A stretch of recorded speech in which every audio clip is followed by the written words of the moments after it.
The air was thick with the scent of money and desperation that night, March 7th, 2025, as I stood on the edge of the grand ballroom at the Plaza Hotel, my sneakers scuffing the polished oak floor.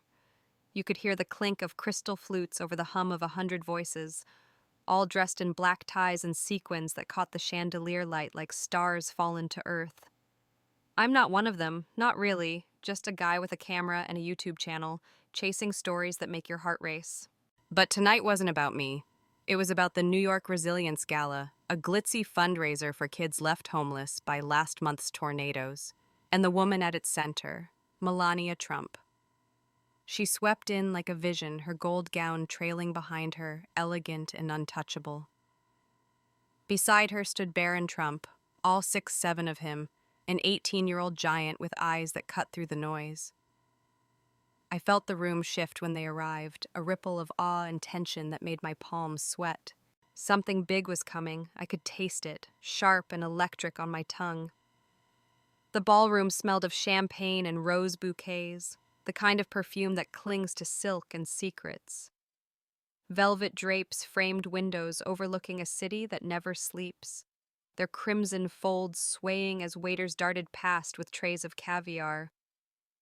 Post Malone's voice drifted from the stage, low and mournful, singing about shattered lives, a stark contrast to the polished crowd sipping their drinks.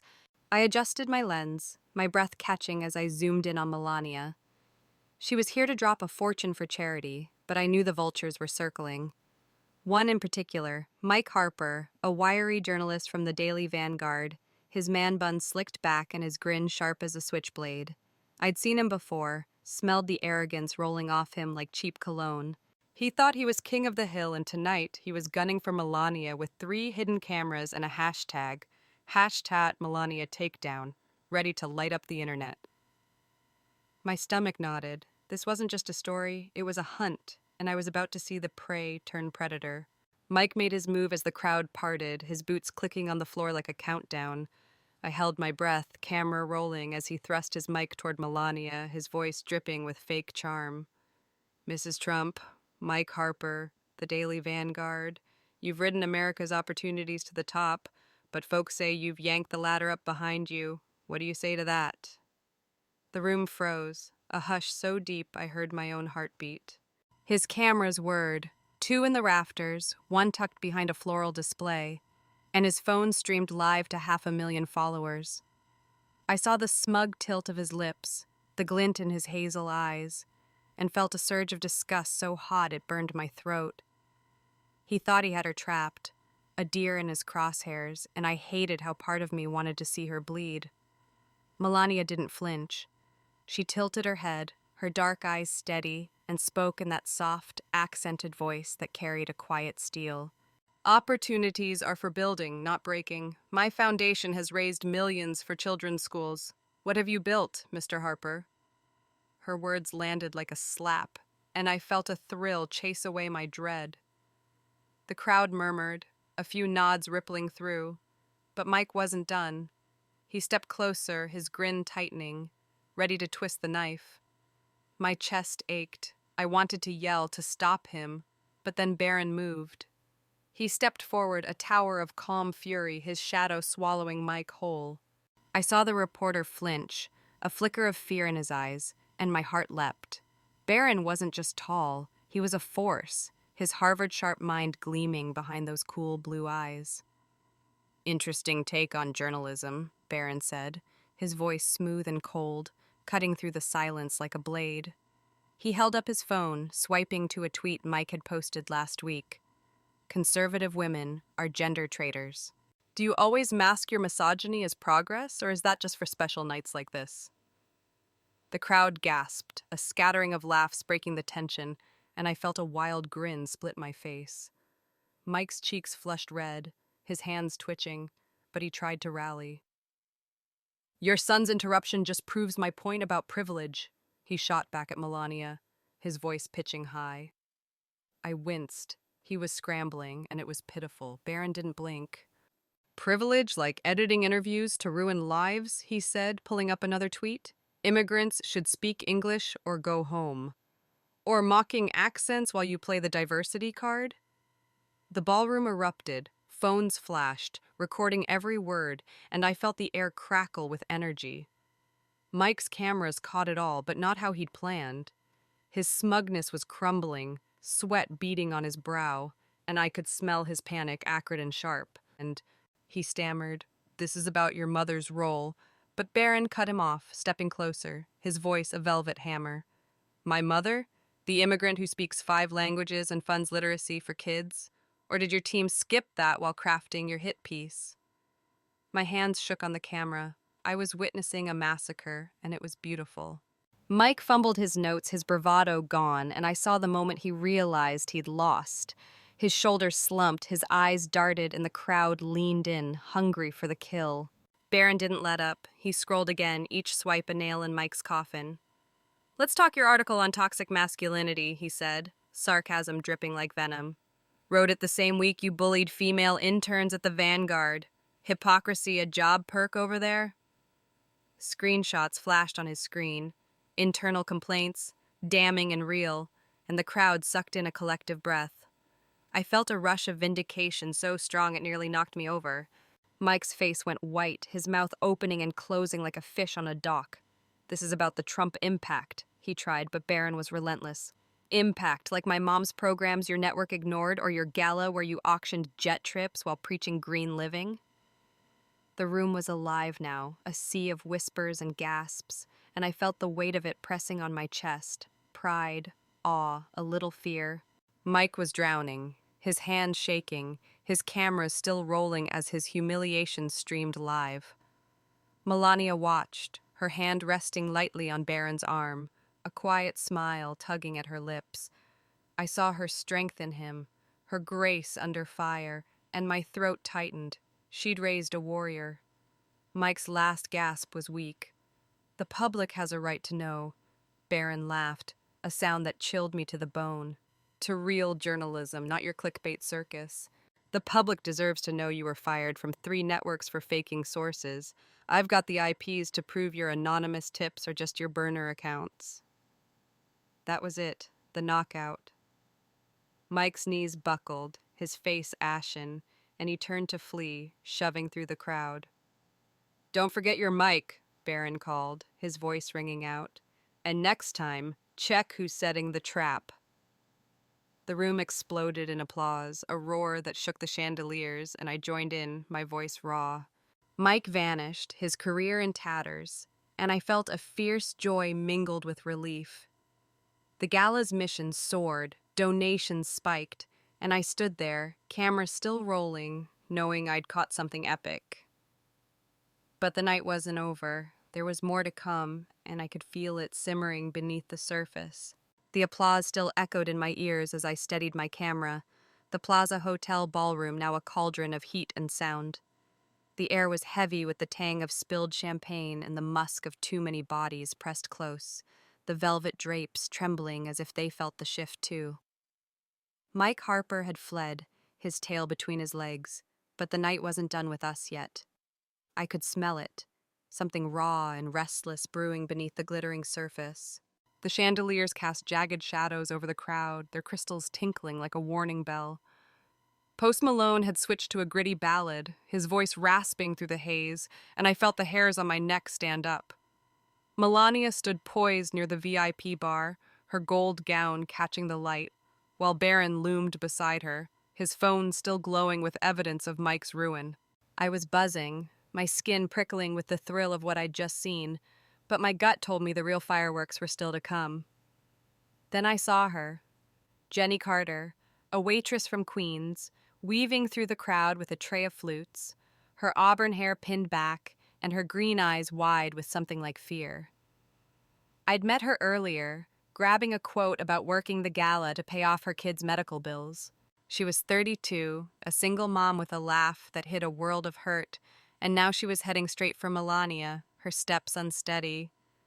My heart skipped. She wasn't just serving drinks tonight, she was carrying a story. And behind her, lurking near the stage, was Tom Riley, a grizzled ex-cop turned private eye, his gray suit rumpled and his jaw set hard. I'd heard whispers he'd been digging into the Daily Vanguard for a rival outlet, and the way his eyes tracked Mike's exit told me he had dirt. The room felt like a powder keg, and I was standing too close to the fuse. Jenny reached Melania just as the crowd's buzz settled, her tray clattering as she set it down. I zoomed in, my breath shallow, catching the tremble in her hands. "Mrs. Trump," she said, her voice cracking like thin ice. I I need to say something." Melania turned, her gaze softening, and I felt a lump rise in my throat. Jenny was small next to Barron's towering frame, but her words carried weight. "I worked at the Vanguard 2 years ago. Mike Harper, he fired me when I wouldn't fake a story about you. Said I wasn't team player enough." The room hushed again, a ripple of shock spreading, and I saw Melania's lips part, her eyes flickering with recognition. My chest tightened. Jenny wasn't just a bystander. She was a casualty of Mike's war, and now she was stepping into the fight. Barron's head snapped up, his cool mask slipping for a split second, and I caught a flash of anger in his blue eyes. "You've got proof?" he asked, his voice low but edged with something dangerous. Jenny nodded, pulling a crumpled USB drive from her apron. Emails, recordings. He bragged about it. I felt a surge of adrenaline so sharp it hurt. This was dynamite, and Barron knew it. He took the drive, his finger steady, and plugged it into his phone. The crowd leaned in, phones raised, and I heard Tom Riley mutter, "Son of a bitch," from the sidelines. He stepped forward, his gravelly voice cutting through. "I've got more. Harper's been taking cash from a shell company, millions to smear folks like her." He jerked his chin at Melania, pulling a folder from his jacket, and I smelled the tobacco on his breath as he moved closer. My hands shook. 2 new players, 2 new weapons, and Mike's ghost was still haunting us. The screen on Barron's phone lit up with Jenny's files. Audio of Mike's voice, smug and slimy. "Trump's an easy target. Twist it, make it bleed." The crowd gasped, a woman in pearls clutching her chest, and I felt a sick twist of satisfaction. But it was Tom's folder that pushed it over the edge. Barron flipped it open, his voice rising now, sharp and unrelenting. "5 million from a Dubai front, funneled through the Vanguard's parent company. Orders to target Trump family for maximum outrage. Real issues, Harper?" He held up a bank statement, the numbers glaring, and I saw the room spin, people shouting, a glass shattering somewhere. My heart pounded so hard I thought it had burst. This wasn't just a takedown, it was an exposé, a reckoning. Mike hadn't fully escaped. He'd lingered near the exit, maybe hoping to salvage his stream, and now he stumbled back into view, his face a mask of panic. "That's fabricated," he yelled, his voice shrill, but it was drowned by boos. I felt a savage joy, my blood singing as Jenny stepped forward, tears streaking her face. "You ruined me, Mike. My son's sick because I couldn't afford the meds after you cut me loose." Her pain hit me like a freight train, raw and real, and I saw Melania reach out, her hand steadying Jenny's trembling shoulder. Tom growled, "You're done, Harper. I've got witnesses. Your own interns are singing." The climax hit like a thunderclap. Barron projected the files onto a gala screen, emails and payments flashing for all to see, and Mike's knees buckled, his cameras useless now. I was dizzy with it, the room a whirlwind of rage and triumph, and I knew we'd crossed a line there was no coming back from. The crowd surged, a tide of voices demanding justice, and I felt the floor vibrate under my feet. Mike bolted again, this time for real, shoving past a waiter and disappearing into the night, his mic clattering behind him. Barron's voice rang out, steady as ever. "Next time, Harper, don't bring a knife to a gunfight." The room erupted again, applause mixed with cheers, and I joined in, my throat raw. Jenny sank against Melania, sobbing quietly, and I saw the older woman whisper something, soft, kind, that made Jenny nod. My eyes stung. There was healing here, fragile but real. Tom clapped Barron on the shoulder, a rare grin cracking his weathered face. "Kid's got stones. I'm taking this to the DA tomorrow." I felt a swell of pride so fierce it hurt. They'd turned Mike's ambush into a rout, and I'd caught it all. The gala's energy shifted. Donations poured in, the ticker climbing past 10 million, and I heard someone yell, "For the kids!" over the din. Melania stepped to the mic, her voice calm but resonant. This is why we fight, to lift up, not tear down. I felt her words settle in my bones, a quiet victory after the storm. Jenny wiped her eyes, whispering, "Thank you," to Barron, who just nodded, his face unreadable again. Tom slipped me a card. "Call me if you want the rest." And I pocketed it, my mind racing with the subplot he'd cracked open. Mike was gone, his career a smoking crater, but I knew he'd left wounds behind. Jenny's, Tom's, maybe even mine. The night wound down, Post Malone's last notes fading, and I stood there, camera heavy in my hands, feeling the weight of what I'd seen. This wasn't the end, not yet, but it was a hell of a turning point. The Plaza Hotel ballroom felt different now, like a battlefield after the cannons fall silent. The air was cooler, tinged with the faint bitterness of spilled wine and the sweet relief of victory, as if the walls themselves exhaled. The chandeliers still glittered, but their light softened, casting long, tired shadows over the oak floor where Mike Harper's mic lay abandoned, a dented relic of his downfall. I stood near the VIP bar, my camera heavy in my hands, the weight of the night pressing on my shoulders. The crowd had thinned, some lingered, buzzing over what they'd seen, while others drifted to the exits, their voices a low hum beneath Post Malone's final chords fading into the night. Outside, through those towering windows, New York's skyline blinked like a restless heartbeat, indifferent to the drama within. I could still smell Jenny Carter's floral shampoo from when she'd brushed past me, her tears dried, but her resolve burning bright. Barron Trump stood by Melania, his tie loosened, his face a mask of quiet triumph, while she radiated a grace that made my chest ache. This wasn't just a win, it was a seismic shift, and I was still reeling.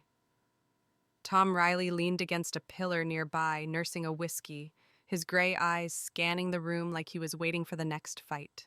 Jenny hovered near the bar, chatting with a donor who'd just pledged a chunk for her son's treatment, her laugh shaky but real. I felt the pull of their stories, threads I hadn't fully unraveled, and my fingers itched to keep filming. The gala had raised millions, the ticker frozen at 12 million and change, but the money felt secondary to the human cost laid bare tonight. Mike's ambush had backfired, sure, but it had dragged up pain and power in equal measure.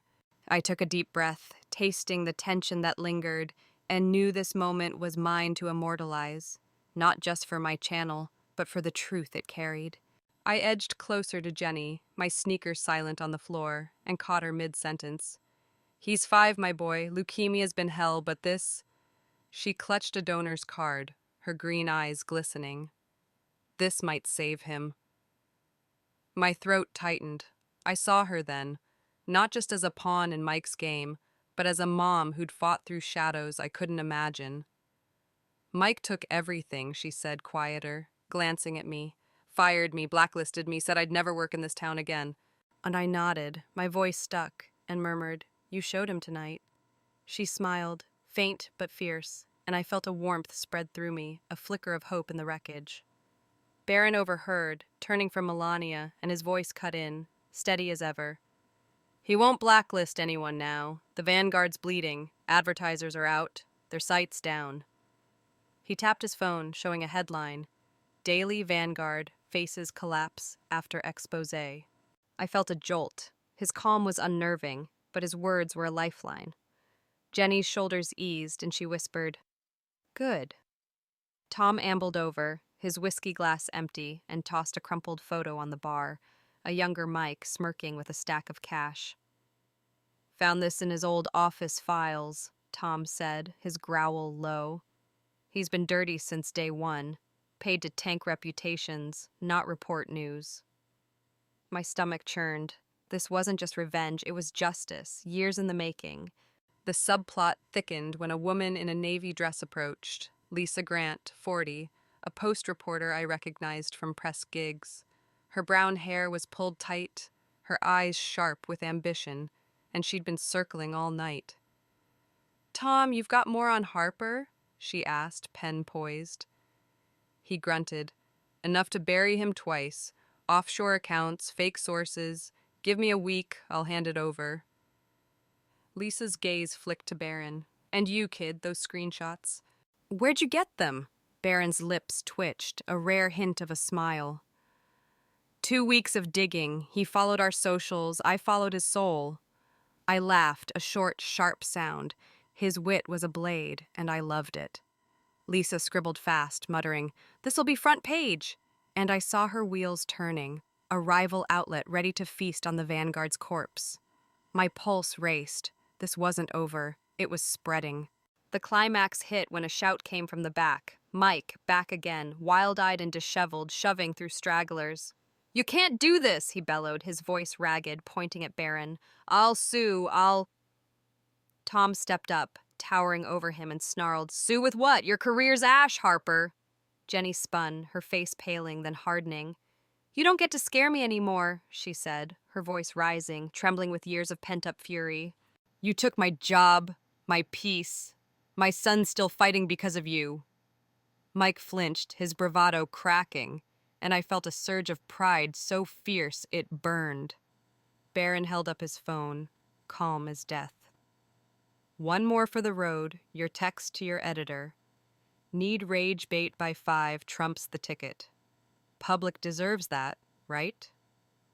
The screen flared, the crowd roared, and Mike's last stand collapsed.